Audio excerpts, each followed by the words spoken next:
ካነበብን እንቀጥል ምዕራፍ 3 ታስታውሱ እንደሆነ አንድ ትልቅ ክስተት ሆኖ ነው ያቆምነው ይሄም የሲድራቅ ሚሳቅ አብደናጎምን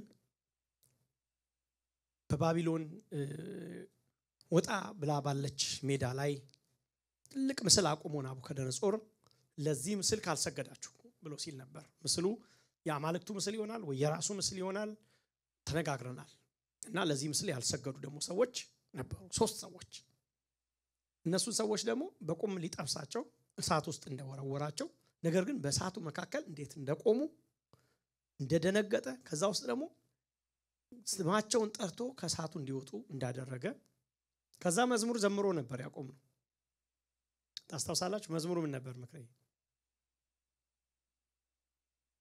የአብደናጎ ማለት ከአምላካቸው በቀር ማንንም እንዳያመልኩ ለወርቁ ምስል እንዳይሰግዱ እንዳይንበረከኩ አይደል ሰውነታቸውን አሳልፈው የሰጡትን ወዳጆቹን ያዳነ በርሱ የታመኑትን የሲድራቅ የሚሳቅ የአብደናጎ አምላክ ለዘላለም ይባረክ እንደርሱ የሚያድን ሌላ አምላክ የለም ከቶኑ እሳት ሊያድኗቸው ችሏልና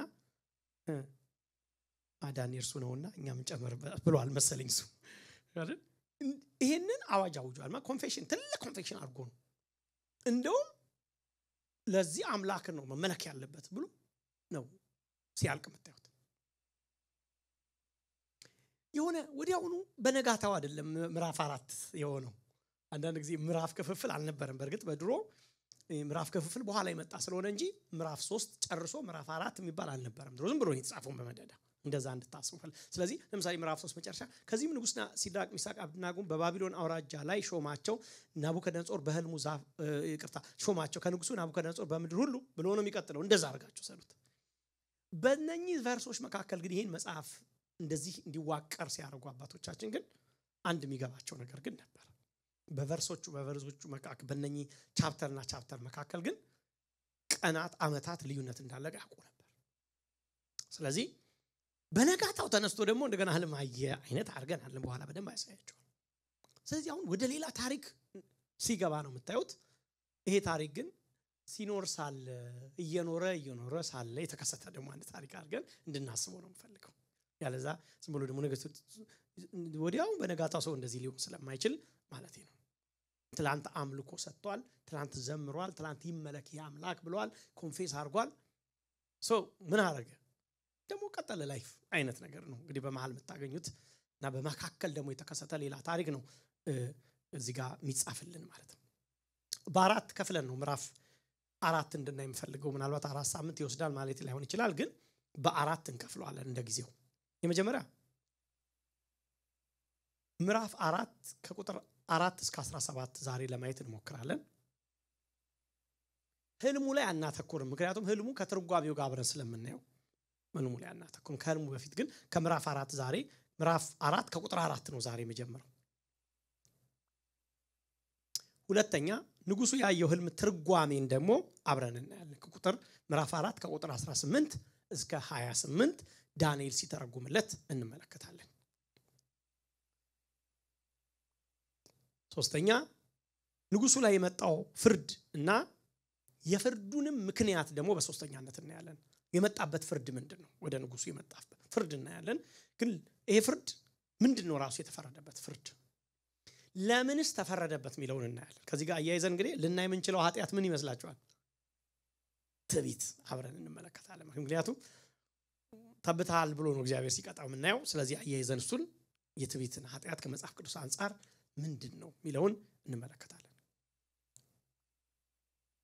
ቀጥሎ ደግሞ የንጉሱን ታድሶ መመለስ እንደገና እናያለን ከቁጥር 34 እስከ 37 በእነሱ ውስጥ ግን መመለስን ስንመለከት ምዕራፍ 4 ከቁጥር 34 እስከ 37 ወደ ኋላ ምልስ እንልና ምዕራፍ 4 ከ1 እስከ 3 እዛ ውስጥ ነው የምንጠቀልለው መጨረሻ ላይ ለምን ካላችሁኝ ታሪኩ አጀማመሩ ሲጀምር ለምሳሌ ምዕራፍ 4 ቁጥር 1 ከንጉስ ናቡከደነጾር በምድር ሁሉ ለሚኖሩ ህዝቦች መንግስታት ልዩ ልዩ ቋንቋዎች ለሚናገሩ ሰዎች ሁሉ ሰላም ይብዛላችሁ ብሎ ነው አይደል ስለዚህ ይሄን ደብዳቤ የጻፈው ማን ነው ናቡከደነጾር ነው የጻፈው ደብዳቤው ይሄን ደብዳቤ ደግሞ የጻፈው ክስተቱ ከተከሰተ ታሪኩ ከተከሰተ በኋላ ነው የጻፈው ስለዚህ ታሪኩን ማየታችን ነው መጀመሪያ የሚቀድመው ታሪኩ ነው ማለት ነው።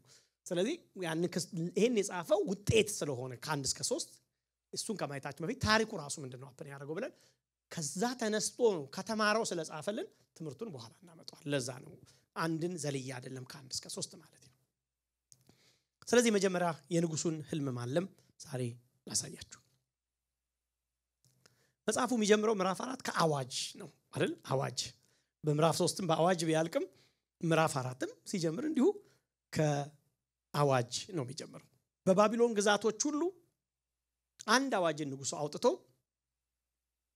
ከዛ በኋላ ለዚህ ደግሞ አዋጅ መግቢያ ነው ሲናገር ከ1 እስከ 3 ምታዩት ምንድነው? ኢንትሮዳክሽን ነው ሊያወጣ ነው አንድ ትልቅ አዋጅ ምታዩት ምዕራፍ 4። ለዚህ አዋጅ ግን መነሻ የሆነው ነገር ምንድነው የሚለውን ነው የሚያነሳላችሁ። ለምንድን ነው የአዋጅ ማውጁ? ምንድነው ሀፕን የተከሰተው? ሰዎች ናቡከደነጾር ላይ አንድ ሀፕን ያደረገ ታሪክ አለ በደም እናያለን የምታውቁት ነው። በርግጥ ግን ያንን ታሪክ ባክግራውንድ ሁሉ ነው የሚሰጣቸው ራሱ ናቡከደነጾር። ባይ ዘ ዌይ ይሄ ናቡከደነጾር ጽሁፍ በሰኪላር ዓለም ውስጥ ተቀምጦ ተጽፎ ይገኛል። መጽሐፍ ቅዱስ ላይ ብቻ የሰፈረ እንዳይመስላችሁ። ለምን? በባቢሎን ታሪክ መጽሐፍት ውስጥ አብሮ የሰፈረ ነው። ለምን? የናቡከደነጾር ጽሁፍ ስለሆነ። ገብቷችኋል? እንደውም አንዳንዶች ምን ይላሉ? እንዴት የዚህ የጨካኝ ንጉስ ቃል እዚህ ባይብል ውስጥ አብሮ ይገባል ሁሉ የሚለው የሚከራከሩ ሰዎች አሉ። ግን በእርግጥ መጽሐፍ ቅዱስ ውስጥ ግን የጨካኝ ንጉስ ቃል አይገባም የሚል የለም። የነ ሄሮድስም ገብቷል። የምን ያልገባ የለም ለትምህርታችን ስለሆነ ማለት ነው እንጂ አንዳንዶች ይሄ ባይብል ብለን ይሄን መቁጠር ይላሉ። ምክንያቱም ጽሁፉ የናቡከደነጾር ስለሆነ ትምህርቱ የናቡከደነጾር ስለሆነ እሱ የተማረውን ሪፍሌክት ያደረገበት ቦታ ስለሆነ። ስለዚህ ዳንኤልም አይደለም ዳንኤል እንትን ቢያደርገውም ጽሁፉ የተገለበጠው ግን ከዛ ነው የወሰደው ማለት ነው። ሶ ምዕራፍ 4 ሲጀምር ከደረሰበት ፍርድ ነው የሚጀምረው። ንጉሱ ከደረሰበት ከመጣበት ታላቅ የእግዚአብሔር ፍርድ ካገገመ በኋላ ነው የተጻፈው። ትንሽ እንደው ዋን ለማለት ያህል የንስሐና የአዋጅ ቃል ነው። የንስሐ አዋጅ ነው ምዕራፍ 4 ላይ የምትመለከቱት። አንድ የሆነ ነገር በህይወቱ እግዚአብሔር አሳልፎት ለሱ ሪፍሌክሽን እና የንስሐ አዋጅ ያወጣ የንጉስ ቃል ነው ምዕራፍ 4። ይሄ የተጻፈው በአካባቢው ወደ 562 አካባቢ ነው ቢሲ የተጻፈ አዋጅ ነው። ይሄ በሰኪላር ዓለምም የሚታወቅ ስለሆነ ትላንትና በእሳት ውስጥ ይራመዱ የነበሩ የአማልክትን ልጅ የሚመስል አንድ ሰው አብሯቸው አራተኛ ሆኖ የነበረ ሰው አይቶ ነበር ምዕራፍ 3 ላይ ያየ ነው። ምዕራፍ 3 እና ምዕራፍ 4 ላይ ግን ከ20 እስከ 23 ዓመት ጋፕ አለ። ለዚህ ነው ትናንት እንደሆነ እንዳናስብ ያልኳችሁ። 20 እስከ 23 ዓመት ጋፕ አለ። ስለዚህ ታሪኩን እንደዛ አድርገን ስንረዳው ሞር ሴንስ ስለሚሰጠው እንጂ ሰው እንደው ቅብዥር ያለ አይደለም። በተጋጣው ተነስቶ ደግሞ ዘምሮ እንደው ትላንት ሌላ ነገር የሚያስብ እንደዛም እንዳልሆነ እንድንረዳ ማለት ነው። በዚህ ጊዜ ዳንኤል ወደ ባቢሎን ከተጋዘ ኦልሞስት አሁን ወደ 40 ምናምን አመቶች ሆኖታል። ነፃ ሊወጡ ስንት አመት ቀርቷቸዋል? 30 አመቶች አካባቢ ቀርቷቸዋል። 70 አመት አይደል በዛ እንዲቆይ የተናገረው አመት ቆርጦ ምናልባት ዳንኤል በዚህ ጊዜ ክሎስ ቱ 30 አመት አካባቢ በንጉስ ገበታዊ በንጉስ ቤት ሰርቭ አድርጓል፣ አገልግሏል። ረጅም ታሪክ ተከናውኗል ማለት ነው። 30 አመት አካባቢ አገልግሏል ዳንኤል። እድሜዎቹ እንግዲህ አሁን ወደ 45 50 ክሎዝ ልታረጉት ትችሉ ይሆናል። ያው ቀጥተኛ እንትን ባይሆንም ምናልባት ዳንኤል እድሜ ወደ 50ዎቹ የሚጠጋበት እድሜ እንደሆነ እንረዳለን። ናቡከደነጾር ግን እዚህ ጋር በአንዳንድ በጣም ማስረጃዎችንም ሳይ ያገኙት ነገር እድሜው ወደ 75 አካባቢ አመት ይሆናል። ባይ ዘ ዌይ ናቡከደነጾር ይሄን ጽሁፍ ከጻፈ በኋላ የኖረው 1 ወይ 2 አመት ብቻ አልኖረም። ከዛ በኋላ የመጨረሻው አካባቢ ነው ሪፍሌክት ያደረገው ነው። በእርግጥ ከዛ በኋላ ናቡከደነጾርንም አታዩትም። አሁን ከዛ በኋላ የናቡከደነጾር ነገር ብዙ ሲታይ አይደለም። ከዛ እንቀጥላለን ወደሚቀጥለው ሰው ነው የምንሄደው። ስለዚህ ማለቂያው አካባቢ ላይ እድሜው ፍጻሜ ላይ እንደጻፈው ደግሞ የምንረዳው ጽሁፍ ነው ማለት ነው። ስለዚህ ምዕራፍ 3 ላይ የነበረው ትዝታ ተረስቷል ማለት ነው። የሲድራቅ የሚሳቅ የአብደናጎ አምላክ ከሰዓት የሚያድነው እግዚአብሔር እየተረሳበት ጊዜ ላይ ነው ንጉሱ እንደረሳ ማሰብ አለብን ማለት ነው። ምንድነው ምዕራፍ 3 ቁጥር 4 ላይ ሲጀምር በጣም ከሚገርም ቃል ነው የሚጀምረው ናቡከደነጾር። እኔ ሳነበው ራሱ እንትን አረጋኝ ራሴን ያው ለእናንተ ሳላስተምር ራሴው ማር የለ ምዕራፍ ቁጥር 4 ላይ እኔ ናቡከደነጾር ጻፊው ራሱ ነው ብያቸዋለሁ በቤቴ ደልቶኝ በቤተ መንግስቴም ተመችቶኝ እኖር ነበር። ታሪኩ ከመከሰቱ በፊት ምን ሲቹዌሽን ላይ ነበር ንጉሱ የነበረው የሚለውን ራሱ ይጽፍልናል ማለት ነው። 23 ዓመት ሆኖታል እንግዲህ ይሄ ከርከሚሽ ምናምን ብለን ያወራነው ታሪክ አመታት አልፎታል ማለት ነው። በጣም ብዙ አመታት ማለት 40ዎቹ አመት ምናምን አልፎታል። አሁን የረፍት ጊዜ ነው ለንጉሱ። ታውቃላችሁ ይሄ አኮምፕሊሽመንታችሁን የምታጣጥሙበት ታይም ይሄ በእድሜያችሁ የለፋችሁበትን የሰራችሁበትን ነገር አይታችሁ ዋው ይሄን ሁሉ ሰራው ምናምን ሲሉ ሰምታችኋል ሰዎች የእንዲያደግ ዘመኔ ነው አይነት ነው ናቡከደነጾር። ለምን ምን አይነት ሲዝን እንደሆነ ላሳያችሁ ለናቡከደነጾር። ምክንያቱም ምዕራፍ 4 ላይ ጽፈልን ተመችቶኝ ነበር ሲል ብሎ ንጉስ አይደል እንዴ ተመችቶኝ ነበር ብሎ ነገር አለ እንዴ ንጉስ ታዲያ ላይ መች ነው እንዳንል ምን ለማለት ነው ይለው ልታርጉምላችሁ። ሪፍሌክሽን ነው ማለት የህይወቱ ሪፍሌክሽን ነው። ተመችቶኝ ነበር ቃል ሳይሆን የህይወቱን ዘመን ሪፍሌክሽን አኮምፕሊሽመንቱን ለኛ ሪፍሌክት ያደረገ ነው። ለምሳሌ ይሄ ታይም ለባቢሎን የጦርነት ታይም አይደለም። ባቢሎን የመጨረሻ የስኬት ጫፍ ላይ የደረሰችበት ጊዜ ነበር። ይሄ ጊዜ አሁን ናቡከደነጾር ይሄ ምዕራፍ 4 በደረሰበት ጊዜ ማለት ነው። ለምሳሌ በጦርነት ትላልቅ ድሎች አግኝቶ መንግስቱን አስፋፍቶ ጨርሷል። ለምሳሌ 605 ላይ ቢሲ ነው የጀመረው። ስንጀምር ታስታውሱ እንደሆነ ግብጽን ምን አድርጓል? አሸንፎ ነበር አይደል? የግብጽን ንጉስ አሸንፎ ነበር። 587 አካባቢ የይሁዳን ከተማ አፈራርሶ ነበር። ህዝቦቿን ማርኮ ነበር አይደል? ሰዎችን ወደ አገሩ ወስዶ ነበር። ወደ እነ ሶሪያ አልቀረ፣ የፍልስጤም ምድር አልቀረ፣ የግብጽ ምድር አልቀረ። ከሱ እያለፈ ሌሎች ምንድነው የትንሹ ኤዥያ አልቀረ በሙሉ መጠቅለል ችሏል በአጭር አመታት ውስጥ ማለት ነው። ባቢሎን በጊዜው ሜሶፖታሚያ ሲባል እንግዲህ እዚህ በጣም ተሰሙታላችሁ እዚህ አካባቢ እሱ ስም። ምክንያቱም መጽሐፍ ቅዱስ ብዙ ታሪኮች አፕን ያረጉበት ኤሪያ ስለሆነ ነው። ብዙ ይነሳል ትንሽ እንትኖችን ካያችሁ በዛ አካባቢ ኒዮ ባቢሎኒያን ኢምፓየር አዲሱ የባቢሎን ኢምፓየር ተብሎ የሚጠራው በፊት ምን ብለናል? የቀድሞ የባቢሎን ኢምፓየር ነበረ። ባቢሎን 1000 years እንትን ያለ በማከል ተቋርጦ ብለን አይተናል። አልመለስ ወደኋላ።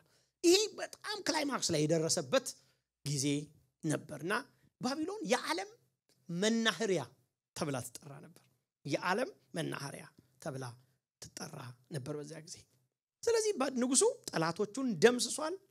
በዙሪያው ያሉትን አገሮች በሙሉ ተቆጣጥሮ ምን አድርጓል? ሴትል አድርጓል። ብዙዎችን አስገብሯል። አሁን ሚያምጽ የለም። ገባጭ ሚያምጽበት የለም። ሁሉንም በቁጥጥሩ ስር አድርጎ ቤተ መንግስት ፍልስስ እያልኩ ያለውበት ታይም ነው እያለ የሥራ ጊዜ ሳይሆን ስራን ጨርሶ ያረፈበት ጊዜ እንደሆነ እንመለከታለን። ምዕራፍ 3 ላይ እንደውም እኮ የውስጥ ጠላቶች ስለነበሩበት ነው አንዱ ሰዓት ያነደደው ብለን ነበር። ታስታውሱ እንደው ፖለቲካልም ነገር ነበረው። ምክንያቱም መፈንቅለ ምናምን ተነስቶ ስለነበር እሱንም ለማብረድ አንዳንድ ጥርጣሬም ስለነበረው ነው። ማን ነው ለኔ የሚገዛው አይገዛም የሚልም ነው። ፖለቲካልም ነገር አለው ብለን ነበር። ከሱ ሁሉ አርፏል። 23 ዓመት ሆኖታል። እሱም ታሪክ ጸጥ ረጭ አድርጎ ውስጥም ውጭም ገዝቷል። አሁን ናቡከደነጾር እሱ ብቻ ሳይሆን የባቢሎንን ኢኮኖሚና ባህል ቀይሯል። እንደ ድሮ አይደለም ባቢሎን። የባቢሎን በንግድ በብልጥግና ከፍተኛ ቦታም ላይ ነች የነበረችው። ምክንያቱም ነግራችኋለሁ ታሪክ እንዳይሆንባችሁ ነበር የነበረችው ታይሟ። ምድሪቱ ከሰክሰስ አንፃር የሂሳብ የሳይንስ የህዋ ምርምር ሳይቀር በዚህ አሁን ባለው ሌቭል ባይሆንም የዛ ሁሉ ሳይቀር እንትን ነበረች፣ ስፍራ ሆና ነበር። እንደዛ አይነት ምድር ሆና ነበር በዛን ጊዜ ላይ። ናቡከደነጾር በራሱ እንደ ንጉስ ደግሞ ትልቅ ነገር አኮምፕሊሽ ያደረገ ንጉስ ነበር። የወርቁ ራስ ነህ የተባለ ንጉስ ትልቅ ነገር አኮምፕሊሽ አድርጓል በዘመኑ እሱ። ለምሳሌ በባቢሎን ምድር ላይ እንደው አንዳንዶች በናቡከደነጾርን ሲጠቅሱት ናቡከደነጾር the architect ብለው ይጠሩታል እንትኑ ስነ ህንጻ ምናምን አይነት እንትን በጣም የሚወድ ሰው ስለሆነ በሙሉ ስራው እንትኑ የተያዘ ታሪኩን የናቡከደነጾር ታሪክ በሰኩላር እንትኑ ላይ ሄዳችሁ ስታነቡ የተያዘው ከግንብ ጋር ከእንትን ጋር ከተማ ከመገንባት ጋር እንደዚህ እንዲያን ነገር የሚያስደስተው ሰው ነበር። መጨረሻም ምዕራፍ 4 ላይ ዋጋውን የሚያገኘው በዚሁ በግንብ ጉዳይ ነው የህንጻ ጉዳይ ማለት ነው አሳያቸዋል። ስለዚህ ባቢሎንን በዛ ጊዜ ላይ በግንቦች አስጊጧል። ከተማይቱን አንዳንድ ስፍራዎችን በተለይ የጣዖት መቅደሶችን በወርቅ ለብጦ ሰርቷል። በጊዜው ላይ የሚገርማችሁ እንደውም ትልልቅ አስደናቂ the7 wonders አሁን አሳያቸዋል ቀጥሎ ከሚባሉት በዓለም ላይ በሰዓቱ ዓለም ከሚያደንቃቸው ነገሮች አንዱ የሆነውን ብዙ ቢሆንም አንዱ የሆነውን ነገር በጊዜው ሰርቷል። ትላልቅ ፎቆችን በዘመኑ የነበሩ ትላልቅ ፎቆችን ሰርቶ ጨርሷል።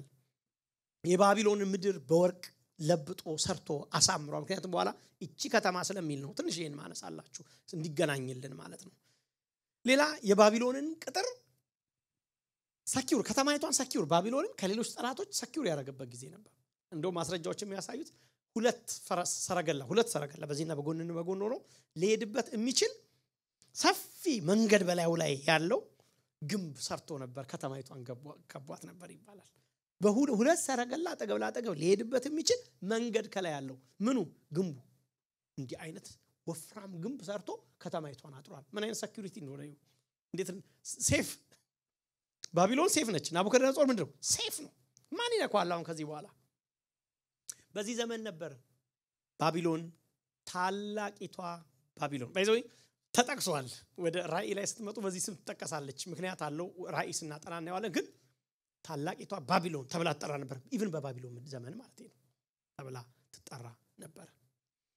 በዚህ ጊዜ ላይ ዓለምን የሚያስደንቁ ባይዘው ዝም ብሏቸው እንደም ባይብል እንትንም ኮሜንታሪዎች ሰርች ብታረጉ ታገኛላችሁ። ኢቭን የሰኩላር ዶክመንቶችን ብታዩት በዓለም ላይ አስደናቂ ከጥንት ታሪክ ውስጥ አስደናቂ the 7 wonders of the world ተብሎ ከሚጠሩ እንትኖች አሉ ክስተቶች ወይ ደግሞ ስፍራዎች።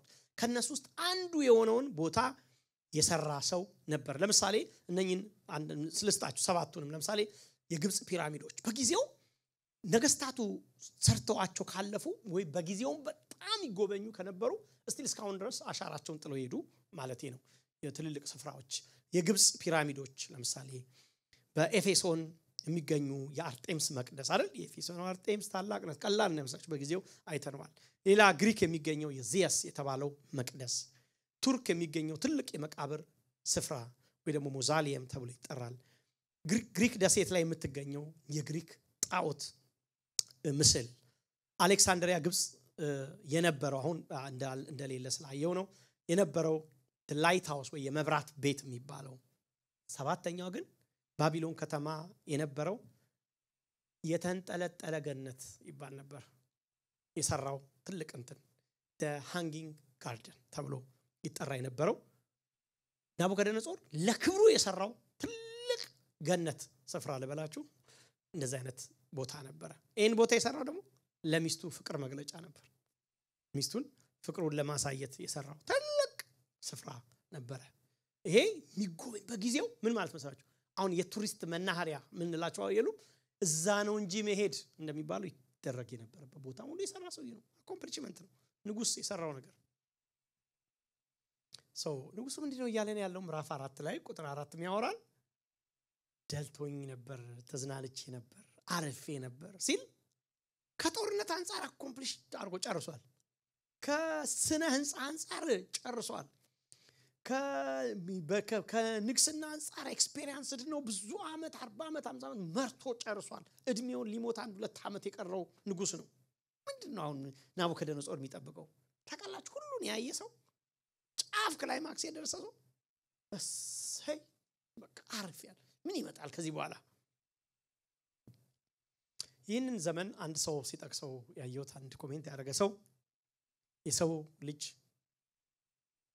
የሚፈልገውን ሁሉ ኤፈርት አድርጎ ዘመኑን ከጨረሰ በኋላ ሊያየው የሚፈልገውን የሚያይባት ያቺ ሲዝን ነው ናቡከደነጾር ያየው ይላል። ምንድነው አንዳንድ ጊዜ እኮ እኛ አይታችኋል። አሁን ለምሳሌ አንድ እንትን ጽሑፍ አይቻለሁ። ሰው 6 ቀን ይሰራና ለ7ኛው ቀን ረፍት ይላል። ከሰኞ እስከ ዓርብ ይሰራና ዓርብ ከሰዓት ለማረፍ ነው ይላል። አመቱ ሙሉ የሚሰራው ሳምንትና 15 ቀን ለማረፍ ነው አይደል እንዴ? ቫኬሽን ለመውጣት ይሰራል ይላል። እድሜ ልኩን የሚሰራው የጡረታ ዘመኑን ለመኖር ነው ይላል። ማለት እንደዛ እኮ ነው። መጨረሻ ምን ረፍ እንላለን። እድሜያችን ስንት ይመራል? 65 ነው እዚህ ሀገር ጡረታ አይደለም? 65 አካባቢ ይመስለኝ 67 ዓመት 67 ዓመት እንሰራለን እኛ ጀግኖቹ። 67 ዓመት ሲሆነን የጡረታ ያስቀብርልና መንግስት። ከዛ ፍልስስ ነው ወዳጆች። ከዛ ከ67 ጌታ እስከሰጠን እድሜ ማለት ነው። እንደዛ ነው ይላል ማለት ነው። ማለት እስሪሊ ግራ ያጋባል። ለዚህ ነው ኢንጆይ ኤቭሪ ሞመንት የሚሉት አንዳንዶች። ዛሬ ነው ገባች ጌታ የሰጠን ቀን እቺ ነች ደስ ይበለን የሚለው ለዚህ ነው። እና ይሄ ሰው ግን አኮምፕሊሽመንት ሰው በቃ ምን እፈልጋለሁ ብሎ የሚያየው ነገር በቃ ያየበት እንዲህ አይነት ሲዝን ነበር ይላል። እንደውም በአንዳንዶች አገላለጽ ሉቃስ 12 ላይ ነፍሴ ሆይ ሰራ አይደል ያሰውይ ሁሉን ነገር አከማች ጎተራ እንትኑን ከተተ። ከዛስ ምን አለ? ነፍሴ ሆይ አሁን በይ ጣጪ ደስ ይበልሽ። ለምን? ለብዙ ዘመን የሚሆን ሀብት አለሽ። እሱን ነው የሚገልጠው ይላል። ከወንጌል አንፃር እንዲህ አይነት ሞመንት ላይ ነው ለዚህ ለናቡከደነጾር ምን ፈልጋ አሁን ጦርነት የለ ምን የለ አኮምፕሊሽ ሁሉ ነገር ጨርሻለሁ። አሁን የረፍት ሲዝን ነበር። እንደ ብሬኪንግ ኒውስ ግን በዚህ መካከል የመጣ ነገር ነው፣ ክስተት ነው። እንግዲህ ምን ነው ቀጥሎ እንዲህ ተመችቶኝ እያለ እንዲህ ጠላቶቼን አሳካ ጠላቶቼ አርፌ እንዲህ ሁሉን ነገር ሰርቼ እንዲህ በዓለም ላይ የሚጎበኙ ቦታዎችን ሰርቼ ስለ ህንጻን አከናውኝ የባቢሎንን ከተማ ገንብቼ ጨርሼ በቤተ መቅደስ ውስጥ በቤተ መንግስት ውስጥ ፍልስስ ብዬ አርፌ እያለው ግንብ ሰርቼ ግንቡ ምንድነው ሁለት ሰረገላ የሚጋልብበት ሴኩሪቲው ሙሉ ተሟልቷል ማንንም አይነካኝም በመልበስ ሰዓት ላይ በተኛውበት አንድ ነገር መጣ ነው ይላል። በተኛውበት ያላሰብኩት ነገር መጣብኝ አይነት ነው ሴንሱ ማለት ነው። ለምን ቁጥር 5 ህልም አለምኩ ነው ያቹ በዚህ ሁኔታ ውስጥ ሆኜ ህልም አለምኩ። ከዛስ እርሷም አስፈራችኝ በአልጋዬም ላይ የነበረው ሐሳቤና የራሴ ራእይ ያየሁት አስጨነቀኝ። አሁን ተረጋጋው ብሎ ምዕራፍ 4 ሳይጨርስ አረፍኩ ብሎ ሳይጨርስ ተደስቼ ደልቶኝ ኖር ነበር ብሎ ሳይጨርስ ተጨነኩኝ አስፈራችኝ ማለት ጀመረ። ቁጥር 5 እዛው በዛው ለምን ለመሰላችሁ ግንብ የማይዘው ነገር ሁለት ሰረገላ የሚሄድበት ግንብ የማይዘው ነገር መጣ። አሁን አንድ ነገር ሰምቻለሁ። አንድ ሰውዬ ሲል ሰምቻለሁ ባለፈው ቢኒ ሲያገለግል አንዱ ሰውዬ መጠጥ ይጠጣላሉ እና ይወዳልና በሩን ዘግቶ ለልጁ ልጄ መስኮቱን ጠብቅ ይለዋል አለ እና በመስኮት እስቲ ጎረቤት እንዳይመጣ ይለዋል። መስኮት ያል በሩን ዘጋ አለ ቆለፈና እያነሳይን መጠጥ አልኮል መጠጥ ይጠጣዋል አለ አባትየውና ልጁ አባዬ አለው መስኮቱን ዘጋው አለ እንዳይመጣ ጎረቤትሽ በሩን እሱንም ዘጋ አለው። ከላይስ አለው ልጁ ላሉ ለአባቱ የላኛውን ማን ይዘጋል አለው ለታላሉ አባት ለልጁ እና አሁን እንደዛ አይነት ነገር ነው ገባችሁ። እሱ ናቡከደነጾር ሰኪር ዙሪያውን ከቧል ሰኪርድ ነው የላኛውስ ነው ሴንሱ ከላይ መጣ። አሁን ያልጠበቀው ነገር እሱ ሁሌ የሚያስበው ምንድነው ዙሪያ ነው። ላይ ግን ለካ ተረሳ ነገር አለ 23 ዓመት ቸል ያለው አንድ ጉዳይ ነበር ለካ 23 ዓመት ሙሉ ደጋግሞ እግዚአብሔር ዲል ያረጋው የፈለገ ሰውዬ ዲል ያረጋው የፈለገ ከምዕራፍ 1 ጀምሮ ማንነቱን የማይቀይር ልክ የሆነ ሰዓት ሲመጣ ምን ብሎ የሚወድቅ በእግዚአብሔር ፊት ትንሽ ደሞ ሲመቸው ደሞ ትቢተኛ የሆነ ሰው እግዚአብሔር ፋይናሊ ዲል ያረጋው ፈለገ። የመጨረሻው ሌቭል ላይ እግዚአብሔር ደረሰ። የተቆረጠ የመለኮት ሐሳብ በህልሙ መጣች ማለት ነው። እሷን ነው ማሳያችሁ። እና በዚህ መካከል ናቡከደነጾር በተኛበት አልጋ ላይ የእግዚአብሔር ዓላማ ተገለጠለት ማለት ቀጥታ ለሱ ነው ለዳንኤል አይደለም በነብይም አይደለም ለራሱ መልእክቱ ተነገረው። ይሄ መጀመሪያው አይደለም ህልም አይቶ ሲደነግጥ አይደል። ምዕራፍ 2 ለምሳሌ ምዕራፍ 2 ቁጥር 3 እስቲ እዩት። ምዕራፍ 2 ቁጥር 3 ላይ እርሱም አንድ ህልም አለምኩ ህልሙም ምን እንደሆነ ለማወቅ መንፈሴ ተጨንቋል አይደል ሲል ነው የምናየው ምዕራፍ 2 ቁጥር ላየው ህልም ማለት ነው። ያኔ ያየው ህልም ምን ነበር? ምዕራፍ 2 ላይ የቆመውን ምስል አይደለ ያንን የወርቁን የብሩን የናሱን ምስል ትልቅ ስለነበረ እንደገና መታ እንትን ስታፈርሰው ነው ያዩና ምንድነው የሚል ደነጋጤ ነበር። አሁንም እንደገና ደግሞ ሌላ በጣም የሚያስደነግጥ ህልም በዚህ መረጋጋት መካከል ሲመጣበት ነው የምናየው። ስለዚህ ካየው ህልም የተነሳ ሲፈራ ጭንቀት ቤተ መቅደሱን ሲውጠው ነው የምናየው። ካለን ቃል ተነስቼ ነው ይሄን ምላችሁ እሱ ከተናገረው ቃል ተነስቼ ዓለምን አንበርክኮ ጨርሷል። ናቡከደነጾር ዓለምን አንበርክኮ ጨርሷል። ዙሪያውን ሰኪዩር አድርጎ ጨርሷል አይደል? ለሱ አኮምፕሊሽመንት ጫፍ ላይ ነው ያለው። የረፍት ሲዝኑ ነው። እግዚአብሔር ግን አይ ኖ ኖ አለ ማለት ነው። ኖ ያ አይደለም ረፍት ሲል ታያላችሁ። እግዚአብሔር ገና ነው። እውነተኛ ረፍት መለካ ከላይ ጋር ከሰማይ ጋር መስማማት ነው። እግዚአብሔር ጋር አግሪ ማድረግ ስለሆነ ከእግዚአብሔር ጋር ስምምነት ስለሆነ እንዴ ዙሪያን ጨርሳ አረፍ ያለው ትላለህ እንዴ? ኖ ገና ነው ዲል አድርገህ ያልጨረስከው ነገር አለ አለ እግዚአብሔር ማለት ነው ከላይ። ስለዚህ መጣ እግዚአብሔር ሲመጣ ነው የምታዩት። ማን ይዘዋል? እግዚአብሔር አሁን ሉዓላዊ አምላክ ነው አይደል? እስካሁን ሳያሳያችሁ ነበር። አሁንም ሉዓላዊ አምላክ ሲመጣ ታያላችሁ። ግንብ ማይዘው ምንም ማይዘው አምላክ በተኛበት ላይ አስፈቅዶ አይደለም ህልም የሚያሳየው እኮ እግዚአብሔር አስፈቅዶ ህልም ላሳይ ብሎ ፈቃደኛን አዎ አይደለም ወዶ ሳይሆን በግዱ ያያታል። አሳይ አይቶ ደግሞ ሲጨነቅ አደረ ማለት ነው። በዚህ መካከል ንጉሱ ፍርሃት ዋጠው። በጠዋት ተነሳና ብዙ ፍርሃት ተዋጠ። ለምን ይመስላችኋል? ለምንድን ነው የፈራው? ምን ግምት አይደለም ግን አንዳንድ እንትኖችን እስቲ እንይ። አንደኛ መጀመሪያ የእግዚአብሔር ንግግር በጣም ያስደንጋጭ ስለሆነ ነው። እግዚአብሔር ሲናገር ያስፈራል። ይሄ ሙሉ የመጽሐፍ ቅዱስን ካያችሁ እንደዛ አይነት ከእግዚአብሔር ድምጽ ጋር የተገናኙ ብዙ መልእክቶችን እናነሳ እንችላለን። እግዚአብሔር ሲናገር ያስፈራል። ባይዘው እግዚአብሔር ሚናቅ ድምጽ አይደለም። የእግዚአብሔር ድምጽ የእግዚአብሔር ንግግር ምትንቁት አይደለም። ዝም ብሎ ዘላችሁት ምትሄዱ አይደለም። ስለዚህ እውነተኛ የእግዚአብሔር መልእክትና ድምጽ ስለነበረ ፈራ። በቃ ፍርሃት ውስጥ ገብቷል ሰውየው። ሁለተኛ እሱ ብቻ ሳይሆን ካሁን በፊት ህልም አይቶ ተተርጉሞለት ነበር። እና የተተረጎመለት ምንድነው? ህልም አየው እኔ ወርቁ ራስ አንተ ወርቁ ራስ ነህ። ካንተ በኋላ ግን ካንተ የሚያንስ ጠንካራ ግን የሆነ ብርቱ መንግስት ይነሳል ብሎታል። ስለዚህ ምንድን ነበር ያረዳው? ያኔ ህልም ያየ ጊዜ መንግስት ቋሚ አይደለም ተብሏል። ትላንት የተነገሩት ነበር የዛሬ ምናምን። ስለዚህ አሁን ደግሞ ሌላ ህልም አየ። ህልም የሚያመጣበት ጣጣ አያችሁ። አርፎ በተኛበት በቃ መንግስቱን የሚረከብ አሁን ደግሞ የሚቀጥለው ሰው አለ። ምን ችግር አለበት? ሁሉን ጨርሻለሁ በሰላም ልሰናበት ነው ወደ መቃብር ላይ ነው ሲል ሌላ ደግሞ ወደ መጣበት ማለት ነው። አሁን ይሄ ዲስተርብ አለው እንደገና መልሶ ሲረብሸው ነው የምታዩት። ህልም ጣጣ አምጥቶበታል ካሁን በፊት። ስለዚህ አሁንም ሊቀጥለውን ጣጣ ያመጣብኛል የሚል ፍርሃት ሊኖረው እንደሚችል ይገመታል። ሌላ ግን ያየው ህልም ራሱ አስፈሪ ነው። በኋላ ህልሙን እናየዋለን። ግን በጣም አስፈሪ ህልም ነው። ምሳሌ ካሰጣችሁ በጣም ትልቅ ዛፍ ነው ያየው። ይሄ ቅድም ትልቅ ጃይንት የሆነ ምስል ባለፈው እንዳየ ነው። አሁን ደግሞ ትልቅ ዛፍ ነው ያየው። ዛፉን ብቻ ሳይሆን ደግሞ ለዚህ ዛፍ ደግሞ የተሰጠው የተነገረ ነገር አለ። ቀጥሎ አሳያችኋለሁ። ዛፉን ከዚህ በኋላ ቆረጡት፣ ከስሩ የተጠለሉ እንስሳት ይሽሹ፣ ፍሬውን ከላዩ ላይ አራግፉ፣ ቅጠሎቹ በላዩ ላይ እንዳይቆዩ ይርገፉ፣ እንደ እንስሳ አምሮ ይሰጠው፣ 7 ዓመትም በፍርድ ውስጥ ይቆይ፣ ነገር ግን ጉቶ ተውለት ነው የሚለው። ያስፈራል። እኔ ይሄን ህልም ባይ በጠዋት እንጃ አስፈሪ ነው ህልሙ ራሱ። ይሄን አይቶ ስለተነሳ ደነገጠ። ምንድነው የሚሸሸው እንስሳ?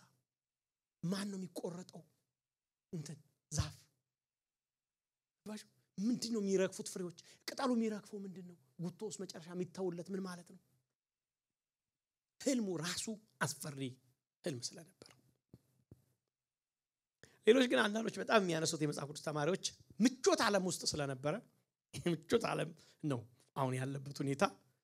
ይሄ ህልም ከዛ ምቾት እንደሚያወጣው ገብቶታል። አሁን ካሁን በፊት እንደዛ ነገሮች ነው አለስ የምታዩት ባለፉት ህልም። አሁንም የሚቀጥል ህልም ነው የመጣው። ስለዚህ ዛፉ በሰላም አይደለም ሲቆረጥ ነው ያየው። ገባችሁ? ስለዚህ አሁን ምቾት ተደራሉ ያለቀ የመጨረሻ ሞመንቱ ላይ የሚመጣበትን ነገር እንዳየ ነው። ስለዚህ ፍርሃት በውስጡ እንዳደረበት እናያለን። እግዚአብሔር ህልምን ያሳልማል። ካሁን በፊት ምዕራፍ 2 ላይ ተወሰነ ስለ ህልም ብያቸዋለሁ። እግዚአብሔር በህልም ምን ይላል? ይናገራል። ኢዮብ ምዕራፍ 33 ከ15 ጀምሮ እንዲህ ይላል። በህልም በሌሊት ራእይ አፍላ እንቅልፍ በሰዎች ላይ ሲወድቅ በአልጋ ላይ ተኝተው ሳሉ በዚያን ጊዜ የሰዎችን ጆሮ ይከፍታል። እግዚአብሔር ባይዘው ልንሰማው ስለፈለግን ብቻ አይደለም እንሰማው፣ እንድንሰማው ከፈለገም ያሰማል ድምፁ። ገባችሁ አባባል? እኔ አሁን ምክራዊ አብዲ ቢናገር እኔ እሱ ሊነግረኝ ልሰማው ከፈለኩ ሰማዋለሁ፣ ካልፈለኩ አልሰማው። እግዚአብሔር ግን እንደዚህ አይደለም። ከኛ ቁጥጥር ውጪ በሆነበት ሰዓት መጥቶ ይናገራል። ተኝተን ማለት ነው። ተኝተን መስማት የምንፈልግበት ሰዓት ተኝተን መናገር ይችላል። የእግዚአብሔርን ድምጽ ማለፍ አይቻልም። ልናገር ካል ሉዓላዊ አምላክ አይደል እንዴ? ጆሮ ያስፈልገውም እግዚአብሔር ለመናገር። ጆሮ በሌለበት በማይሰማበት ስፍራ እግዚአብሔር ምን ይላል? ያወራል፣ ይናገራል። ተኝተው ሳሉ ይለና በዚያን ጊዜ የሰዎችን ጆሮ ይከፍታል። አያችሁ? ተኝተው በተክሳጹ ያስደነግጣቸዋል። ሰውን ከአፉ ስራው ይመልሰው ዘንድ ከክፉ ስራው ይመልሰው ዘንድ ከሰውም ትዕቢትን ይሰውር ዘንድ ነፍሱን ከጉድጓድ በሰይፍም እንዳይጠፋ ሕይወቱን ይጠብቃል ይላል። ምን ማለት ነው? እግዚአብሔር በህልም ይመጣል፣ ያስጠነቅቃል፣ ጆሮን ይከፍታል፣ ከክፉ መንገድ ይመልሳል፣ ኢቭን ምን ይላል? ይገስጻል፣ ያስደነግጣል ይላል። እንደዛ ያደርጋል እግዚአብሔር። በመጽሐፍ ቅዱስ ላይ በጣም ብዙ ያስደነገጣቸው ሰዎች አሉ በህልም። ኢየሱስ ክርስቶስ ከመሰቀሉ በፊት በመከራው ጊዜ ላይ የጲላጦስ ሚስት ነች አይደል? ይሄ ሰው ንጹህ ሰው እንደሆነ የነገረችው፣ ምክንያቱም በህልም ስለተረዳች። ብዙ ነገስታቶች ህልም ሲያዩ ሲደነግጡ እናያለን። ዮሴፍ ህልምን በግብጽ ምድር ላይ አይቶ ንጉሱ ተርጉሞለት ረሃብ ዘመን ወደ የችግርን ዘመን የጥጋብን ዘመን ሲለይ እንመለከታለን። ስለዚህ ቁጥር 6 ላይ ካያችሁ እንደምታዩት ይሄንን ህልም ካየ በኋላ ንጉሱ ፍቺ ፈለገ። የህልሙን ፍቺ እንዲያስታውቁኝ ተመልከቱ። ትሬንዱን እንድታዩ ስለምፈልግ ነው። ናቡከደነጾርን ትሬንድ ስለ አንድ ሰው ስለሆነ የምናየው ዝም ብሎ እንድታዩ እንድታገናኙት ፈልጋለሁ። ምዕራፍ 1 ላይ የነበረው ናቡከደነጾር፣ ምዕራፍ 2 ላይ ምዕራፍ 3 የነበረው ናቡከደነጾር ትሬንዱን ሰው ይሄ የሚያሳየን ነገር ስላለ፣ ስለዚህ የህልሙን ፍቺ እንዲያስታውቁኝ የባቢሎን ጠቢባን ሁሉ ወደ እኔ ይገቡ ዘንድ አዘዝኩ። በዚያን ጊዜ የህልም ተርጓሚዎች፣ አስማተኞች፣ ከለዳውያን ቃላተኞች ገቡ። ህልሙንም በፊታቸው ተናገርኩ፣ ፍቺውን ግን ከዚህ ምንድነው እንደምታዩት እንደው አንድ ሁለት ሰው ቢነግረኝ ደስ ይለኛል። አሁን ይሄን ስታነቡ ምንድነው ትዝ የሚላችሁ?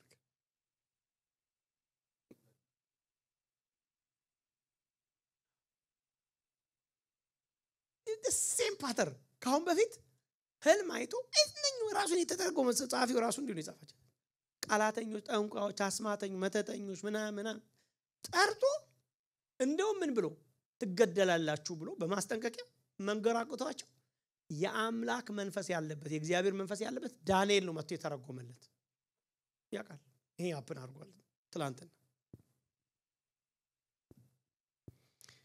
ስለዚህ ከዚህ ሰው የምትማሩት ምንድነው? ይሄ ሰው ከትላንት አይማርም። ናቡከደነጾር አይደል? ለመሰላችሁ ይሄን ማነሳላችሁ ምዕራፍ 4 የዛ ውጤት ስለሆነ አሁን የምናነሳው ውጤት ነው። የተከማቸ ነገር ነው እግዚአብሔር ሲከፍል የምናየው እዚህ ጋር ምዕራፍ 4 ፍርድ ስላለ ከትላንት አይማርም። ትላንትና ያልፈቱለትን ሰዎች ለምን ነው የሚጠራው? ትላንትና አይቷል፣ ጠርቷቸው አንችልም ብለውታል። እንደውም ጭራሽ ህልሙን ከነ ትርጉሙ ንገሩኝ ብሎ ነው ጭራሽ ነው ያደረገው የተናገረው ትላንት። አሁን ደግሞ ህልሙን ነግሮ ትርጉሙን ንገሩኝ ይላቸዋል ማለት ነው። ሁለተኛ ደግሞ ምን ብሏቸው ነበር ትላንት ታስታውሱ እንደሆነ? አላምናችሁም እናንተ የምታዘገዩት አሁን ሌላ የተንኮል መልስ ልትሰጡ ተዘጋጅታችኋል። ስለዚህ ምን ያውቃል ስለነኝ ሰዎች? እነኚህ ሰዎች ሜካፕ አድርገው የሆነ ነገር የውሸት መልስ እንደሚያመጡሉ ያውቃል።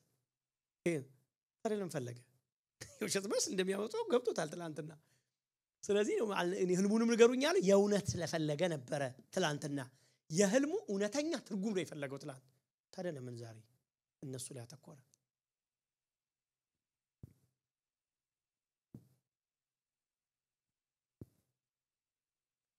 እሱ ብቻ ሳይሆን ደግሞ ዳንኤል ደግሞ እዛው ነው ያለው አብሮት። ዳንኤል የሩቅ ሰው አይደለም። ስቲል በእሱ መንግስት ውስጥ የሚያገለግል ሰው ነው። ዳንኤል አልሞተም። ደግሞ እሱ ብቻ ሳይሆን ቁጥር 9 ላይ እውት እስቲ ቁጥር 9 ምዕራፍ 4 ቁጥር 9 ላይ እኔም እንዲህ አልኩት ይላል። ይላችሁ እነሱን ካስጠራ በኋላ መጨረሻ ላይ እነሱ ሳይችሉ ማንን ያስጠራው? ቀጥሎ ዳንኤልን። ዳንኤልን ሲያስጠራው ምን እንዳለ ቁጥር 9 የጠቢባን አለቃ ብልጣሶር ሆይ የቅዱሳን አማልክት መንፈስ ባንተ ውስጥ እንዳለ አውቃለሁ። ምንም አይነት ሚስጥር አያስቸግርህም። እንዴ ታዲያ ይሄን ካወቀ ለምንድን ነው እነሱን መጀመሪያ የሚሰበስበው? ነገርማ አለ እዚህ ውስጥ፣ ዝም ብሎ ማለፍ የለብንም። ያውቃል ይሄንን።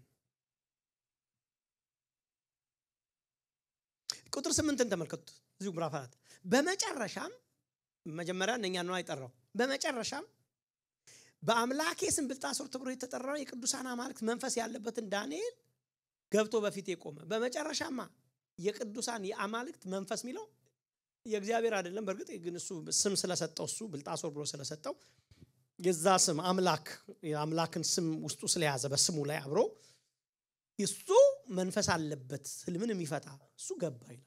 ያውቃል ማለት ነው። ሰውየው አልጃጀም፣ በደንብ ያውቃል። ዳንኤል ህልሙን እንደሚፈታ ያውቃል። ዳንኤል እንዲናገር ግን አልፈለገም መጀመሪያ።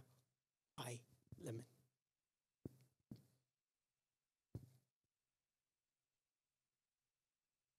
ባጭሩ ብዙ የመጽሐፍ ቅዱስ ተማሪዎች የሚስማሙበት ንጉሱ እውነቱን ማወቅ አልፈለገም። ባጭሩ ምን ነው እውነቱን መጋፈጥ አልፈለገም። አሁን ትላንትና እውነት የነገረው ሰው ያጠገዋለ። አሁን ግን እውነቱንማ ሲፈልግ አየነው እኮ ህልምም አይናገርም ሰውየው። አሁን ግን እውነት አይደለም የሚፈልገው። ለምንድን ነው እውነት የማይፈልገው? ተመችቶኝ በቤቴ ነኝ ያለሁት፣ ኦልሞስት ጨርሻለሁ፣ አኮምፕሊሽመንቶቹን እያየ ነው። ሊሞት ጥቂት ዓመታት ነው። ይህ ነው ስዳት በቃ ያውቀዋል። አሁን ልጅና ላይ ያለው አሁን ትሩዝ አይደለም ማተር የሚያደርገው ምቾት ነው።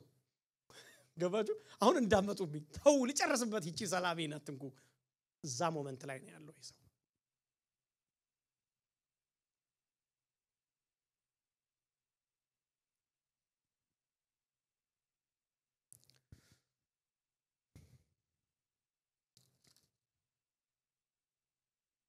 በመጨረሻ የምታዩት እውነቱን መጋፈጥ ሲጀምር ታያላችሁ።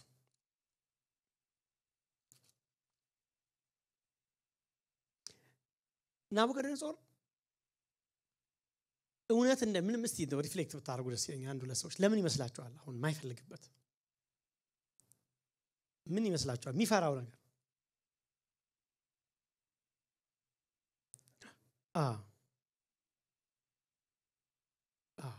ትላንትና የወርቁ ራስ አንተ ነህ፣ ካንተ በኋላ ሌላ መንግስት ይነሳል ሲባል ወዲያውኑ በነጋታው ተነስቶ ምን አደረገ? ያው ሴም ነጋታው ማለት ሳይሆን ከዛ በኋላ ተነስቶ ምንድነው ያደረገው? ምስር ነው የሰራው ብለናል። ሰርቶ ምን አለ? ታው ለሌላ አንተ ራስ ብቻ ነህ አትበሉኝ፣ ሁሉም እኔ ነኝ ብሎ ነበር ትላንት። አያችሁ ዲፕ ኢንሳይድ እዚህ ሰውዬ ልብ ውስጥ ምን እንዳለ ትሬንድ ነው የምናየው።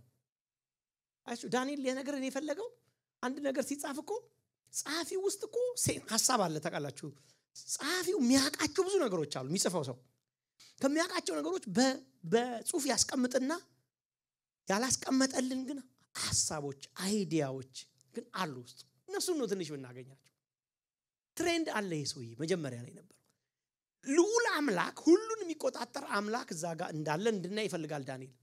አጌነስት ልዑል ደግሞ ሌላ ደግሞ ሁሉን ነገር ተቆጣጥሮ መግዛት የሚፈልግ ደግሞ ሌላ ንጉስ ነው እዚህ ጋር የምትመለከቱት። ዘመኑን ሁሉ በሱ በፈለገው ነገሮች ሄደው ጨርሶ ልጁን አንግሶ ባቢሎንን ቀጣይ ፊውቸር መንግስት ማድረግ የሚፈልግ አንድ ሰውዬ ነው የምናየው እዚህ ጋር። ስለዚህ አሁን ፍርሃት አለው። ትላንት የወርቁ ራስ ነው፣ ዛሬ ደግሞ ምን እንዳይለው ሊፈራ ይችላል መሰላችሁ? ዛፉ አንተ ነህ ሊለው እንደሚችል ሊጠራጠር ይችላል። ትልቅ ዛፍ አየሁ ነው ያለው። ማን ሊሆን ይችላል ይሄ ዛፍ? ትላንት ትልቅ እንትላየው ብሎ ተነተረገ። አሁን ደግሞ ይሄ ዛፍ ማን ሊሆን ይችላል? አያችሁ አንዳንድ ጊዜ እኮ እውነት መጥፎ ነች አይደል? እውነት እኮ መጥፎ ነች። እውነት ለምን መጥፎ ነው? ከኮምፎርት ዞን ታወጣለች። እውነት እኮ ምቾት ትመታለች፣ ትነካለች።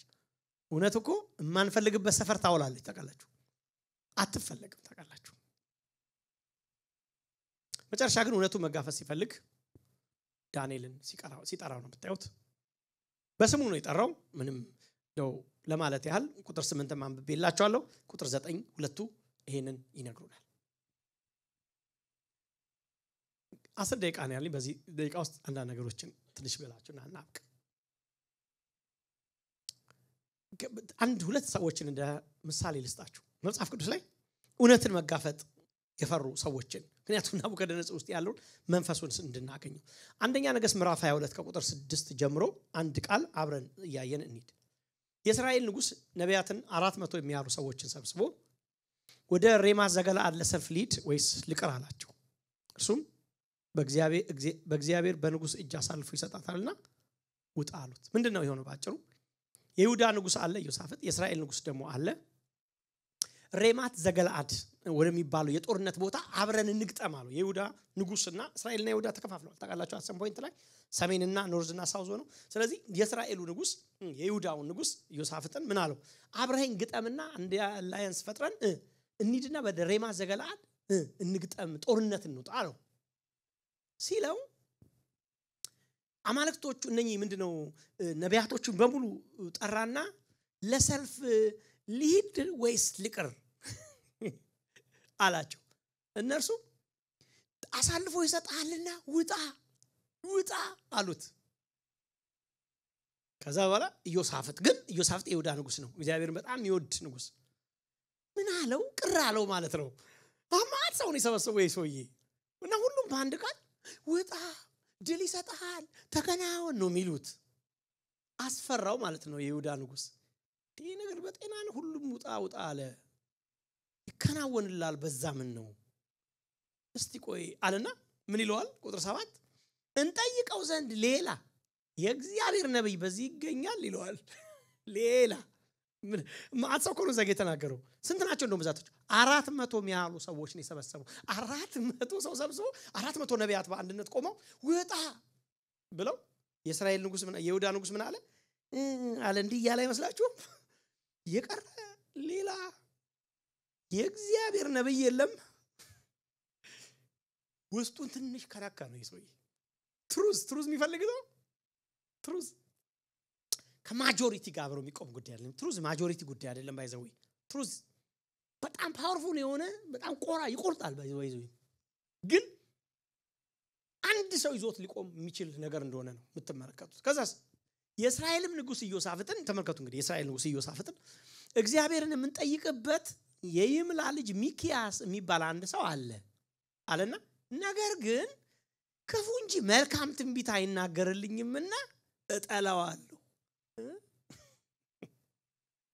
እጠላዋለሁ ለምን ክፉ እንጂ መልካም ትንቢት ለምን ነው የጠላው ማለት ነው የሚፈልገውን አይናገርለት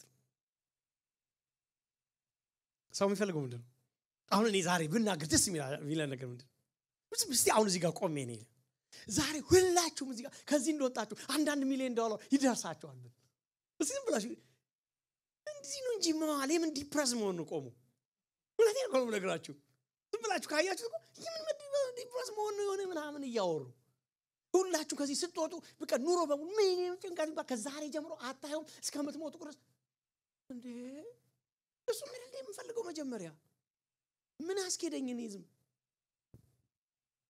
መልካም አይናገርልኝምና እጠላዋለሁ በርግጥ እንደዛ አይደለም ቃሉን በትክክል ከተረጎመ ነው እኛ ስንተረጎመው መልካም አይናገርልኝምና እጠላዋለሁ ሳይሆን እውነቱን ስለሚነግረኝ እጠላዋለሁ ማለት ነው ሰው እውነት የሚነግረውን ይጠላል ኢዮሳፍጥም ንጉስ እንዲህ አይበል አለው ጓደኛው አይደለ ንጉሶች ነገስታቶች ናቸው እንዲህ አትበል አለው እንትን ነው ፈሪሃ እግዚአብሔር ስላለው ምንም ሊለው አልፈለገም እንዲያሳዝነው ግን ምን አለ ንጉስ እንዲህ አይበል ምን ማለት ነው እጠላዋለሁ ባይል አለ ማለት ነው ከዛስ በኋላ የእስራኤልም ንጉስ አንዱን ጃንደረባ ጠራውና የይምላ ልጅ ሚልኪያስን ፈጥነህ አምጣው ሂድና ያንን ሚልኪያስን አምጣው ያ እጠላዋለሁ ያለው ንጉስ የእስራኤል ንጉስና የይሁዳ ንጉስ ኢዮሳፍጥ ልብሰ መንግስት ለብሰው በሰማሪያ መግቢያ አጠገብ በአደባባይ በዙፋኖቻቸው ላይ ተቀምጠው ነበር ነቢያቶቹ ሙሉ በፊታቸው ትንቢት ይናገሩ ነበር 400 ሰው ቆሞ ተከናወኑ የእስራኤል ንጉስ የይሁዳ ንጉስ ውጡ ትሆናላችሁ ታሸንፋላችሁ ይላል 400 ሰው ቆሞ ሚልኪያስ ተጠርቶ መጣ እየመጣ ነው ሲመጣ 400 ሰው ይጮሃል ሆዱ ሲያልፍ በመካከላቸው እየጮሁ ተከናወኑ ይላል ሁሉ የከናን ልጅ ነው ሴዴቅያስም የብረት ቀንዶች ሰርቶ አንዱ ደግሞ ምን ይላል መሰላችሁ የብረት ቀንዶች ሰርቶ እግዚአብሔር እንዲህ ይላል እስኪ ጠፉ ድረስ እነዚህን ሶርያውያን ተወጋለ የብረት ቀን እንዲህ ይወጋ እግዚአብሔር እንዲህ ነው ይላል ድራማ እየሰራ ማለት ነው ውሸት እኮ ታውቃላችሁ ድራማ ከበዛ ውሸት አለ አይዞህ truth is very simple አንተ ኢየሱስ ክርስቶስን ዙሪያውን እየዞረ ጲላጦስ ነው አይደለ እንትን ሊለው ሞክረ ሄሮድስም ጋር ወሰዱት ዙሪያውን እየዞረ አንተ መጨረሻ ላይ ምን ያለው አንተ ቆይ ንጉስ ነህ አንተ የእግዚአብሔር ልጅ ሊመረምረው ሲፈልግ አንተ አለና ዝም አለው ማለት ሰውየው ብዙ ያወራል ብሎ ነበር የፈለገው ምንም አላለ ጌታ ኢየሱስ ካመነ ኪኖስ ትሩዝን ከተቀበለ መቀበል የማይፈልገው ትሩዝ እንደሆነ ኢየሱስ ስለሚያውቅ አንድ ነገር ብሎ ሰጣለ ጌታ እንኳን ብዙ እንትን አልተው ከነኚ ከፈሪሳውያን ሰዱቃውያን ጋር በነበረው ኢንተራክሽን ጌታ ኢየሱስ ክርስቶስ ሂኖስ እውነትን ማወቅ እውነቱን ቢነግራቸው እንደማይቀበሉ ያውቃል ስለዚህ ለእውነት የተመቻቹ ሰዎች እንዳልሆኑ ስለሚያውቅ ሁሉ ጊዜ ሚስጥርን አይነግራቸውም አንደኛ ሁሉ ጊዜ ነገርን በእነሱ ጠማማ መንፈስ ነግሯቸው ያልፋል ሁሉ በቃ እንደዛ ነበር ለእውነት ዝግጁ ያልሆነ ሰው ወገኖች እንዲህ አይነት መንፈስ ታዩ ነበር ከዛስ በኋላ ተወጋለ ነቢያትም ሁሉ በእግዚአብሔር በንጉሱ ላይ አሳልፎ ይሰጣትና ወደ ሬማት ዘገለአድ ሂድና ተከናወን እያሉ ትንቢት ይናገሩ ተከናወን ይላሉ ሚኪያስንም ሊጠራ ሄደ መልእክተኛው ይላል ሚኪያስን ጠራው መልእክተኛው ጠራውና ቀስ ብሎ ሚናል ሚኪያስ አለው አቤት ሲለው ነቢያት ሁሉ በአንድ አፍ ሆነው ለንጉሱ መልካም ይናገራሉና ቃልህ እንደ ቃላቸው እንዲሆን መልካም እንድትናገር ለምናለው አይለው በልሽ ይው 400 ሰው አንድ አይነት ነገር ነው ያለው አንተ መተ ደግሞ እንዳስፈራርቅ ራሱ ሌሎቹ ያሉትን ድገምሽ ያለው ሚኪያስ ምን አለ ያው እግዚአብሔር የነገረኝ ነው እሱ ምናገረው አለ አሱ ያስፈራልኩ ነገስታቶች ሙታቸው ላይ ተቀምጠዋል ወደ ንጉሱ በመጣ ጊዜ ንጉሱ ሚኪያስ ወደ ሬማት ዘገለአድ ለሰልፍ እንሂድ ወይስ እንቀር አለው አሁን ምን ንጉሱ ውስጥ ያለው ስሜት ምንድነው ሂዱ በል ነው ጠለዋለሁ ብሏል ትሩዝ እኮ ከባድ ነገር ነው ሂዱ በል እርሱ ምን አለ መሰላችሁ ሚኪያስ ውጣና ተከናወን እግዚአብሔር በንጉሱ እጅ አሳልፎ ይሰጣታል አይለው እንዴ ዛሬ አሪፍ ተናገረ እውነተኛ እግዚአብሔር ነብይ አይልም ብላችሁ ዛሬ የሚፈልገው ነገር ነገረው ከዛ በኋላ የይሁዳ ንጉስ ጠረጠረ አቤት ሁለት ነገስታት አታው እውነትን በጣም የሚፈልግ ሰውና እውነትን በጣም የሚሸሸው ታያላችሁ መለሰና ንጉሱ ከእውነት በቀር በእግዚአብሔር ስም እንዳትነግረኝ ስንት ጊዜ አምልሃለሁ አለው እንዳትነግረኝ ውሸት እንዳትዋሻለው ኢዮሳፍ እውነት ነው የሚፈልገው በቃ እርሱም እንግዲህ እውነት ነው የፈለከው አለ አያችሁ ውሸት ስለሚፈልግ ነግሮት ነበር ለዛኛው እውነት ነው አለው እስራኤል ጠባቂ እንደሌላቸው በጎች በተራራሽ ላይ ተበትነው አየው ስለዚህ እግዚአብሔር ጌታ የላቸውም እያንዳንዱን በሰላም ወደ ቤቱ ይመለስ ብሎ ተናገረ ኖ እግዚአብሔር ምን አለ በተናል ትመታለ ብሏል ተው አለ ማለት እንደፈረው ናቡከደነጾር ስምታዩት የእስራኤል ንጉስ መንፈስ ነው ታዩት ተሰማሰሰ ትሩዝን አይፈልግም ስለዚህ ምን አረገ እውነት የሚነግረው ዳንኤልን ተወና ሌሎቹን ቃልቻ ምናምን ጠራቸውና እልማየው ምን ላርግ ምን እንዲሉት ነው የፈለገው አንተ ምሳሩ ነህ ዛፉ ደግሞ እንትን ነው አንተ ዛፉን ቆረጥከው እንዲሉት ነው የፈለገው እንዴ ነው የፈለገው ሰው ለምን በመጨረሻው ዘመን ምንም ጣጣ አልፈልግም ወዳጆቼ ይሄ አዲስ ኪዳን ትምህርት ነው ጳውሎስ ለሁለት ጢሞቴዎስ 4 ላይ ሲናገር በያው በእግዚአብሔር ፊት በያው በሙታን ሊፈርድ ባለው በጌታ በኢየሱስ ክርስቶስ በመገለጡ እመክራለሁ አመልሃለሁ ይላል አንዳንድ ትርጉም ላይ ቃሉን ስበክ በጊዜው ያለ ጊዜው ጽና ፈጽመ ታገስ አስተምር ካለ በኋላ ምን ይላል መሰላችሁ ህይወት የሚገኝበትን ትምህርት የማይታገሱበት ዘመን ይመጣልና ነገር ግን ጆሮአቸውን የሚያሳክክ ስለሆነ እንደገዛ ምኞታቸው ለራሳቸው አስተማሪዎችን ያከማቻሉ እውነትን ከመስማት ጆሮቻቸውን ይመልሳሉ ወደ ተረት ፈቀቅ ይላሉ እውነትን መስማት ቴንደንሲ ነው ልባችን ዝንባሌውን ይጠይቃል እውነትን ለመስማት እንፈልገው እስቲ ዝም ብላችሁ እዩት እስቲ አንዳንድ ሰው ጠርቶኝ ነኝ ምን ቢለኝ ነው ሞደው ጽዮን ሰው ጠርቷችሁ ምን ቢላችሁ ነው የምትወዱት እኔ ልንገራችሁ ጠርታችሁ አበረታቱኝ ወዳጆቼ ሌላ ድትሉ ያፈልግ እውነቱን ነው የምነግራችሁ አሁን ግን አያችሁ እንዲህ ነው ማለት ነው ልባችን የሰው ልጅ ልብ እንዲህ ነው ቻሌንጅ ነው ከኮምፎርት ዞናችን የሚያወጣን ትሩዝ በላይ ኮምፎርት ዞናችን ውስጥ እንድንቆይ የሚያረጋን ሐሰት ውሸት ይሻለናልኛ በቃ ይሄ ነው የሰው ልጅ ልብ ያሳየናል ሮሜ 1:8 እንደውም 18 እውነትን በአመጻ የሚከለክሉ ሰዎች በኃጢአተኞች በአመጻቸው ላይ የእግዚአብሔር ቁጣ ይገለጻልና እግዚአብሔር ስለገለጻላቸው ስለ እግዚአብሔር ሊታወቅ የሚችለው በእነሱ ዘንድ ግልጥ ነው ይላል። ለምን እውነትን ያውቃሉ ግን ማወቅ አይፈልጉም ደግሞ እውነትን ይሸሻሉ። የእግዚአብሔር ትልቅ ፍርድ የመጣው እኮ እውነትን በሚሸሹ ሰዎች ላይ ነው። እውነትን ማወቅ በማይፈልጉ ሰዎች ላይ ነው።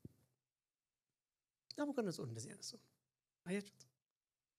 ከምቾት ያታውጡኝ አትንኩኝ ሰውዬ እውነት አትንገሩኝ እግዚአብሔር አይድረስብኝ ክፉል ማያሳየኝ በቃ መልካም ቤት ውስጥ ነው ተመቻቼ ነው የምኖረው አትድረሱብኝ መንፈስ ይዞ ተኝቷል።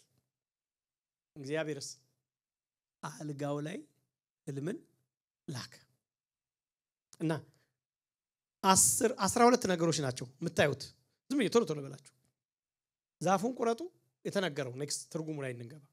ቅርንጫፎቹን ጨፍጭፉ፣ ቅጠሎቹን አራግፉ፣ ፍሬውን በትኑ፣ አራዊት ከበታቹ ወፎች ከቅርንጫፉ ይሽሹ፣ ነገር ግን ጉቶ በምድር ውስጥ ተውት፣ በመስክም ውስጥ በብረትና በናስ ማሰሪያ ታስሮ ይቆይ፣ በሰማይም ጠል ይረስርስ፣ እድል ፈንታው በምድር ሳር ውስጥ ከአራዊት ጋር ይሁን፣ ልቡ ከሰው ልብ ይለወጥ፣ የአውሬ ልብ ይሰጠው፣ 7 ዘመናት ይለፉበት። ይሄ ነው የወጣው ህልም። 12 ነጥብ መደምደሚያ 12 አንቀጽ አለው።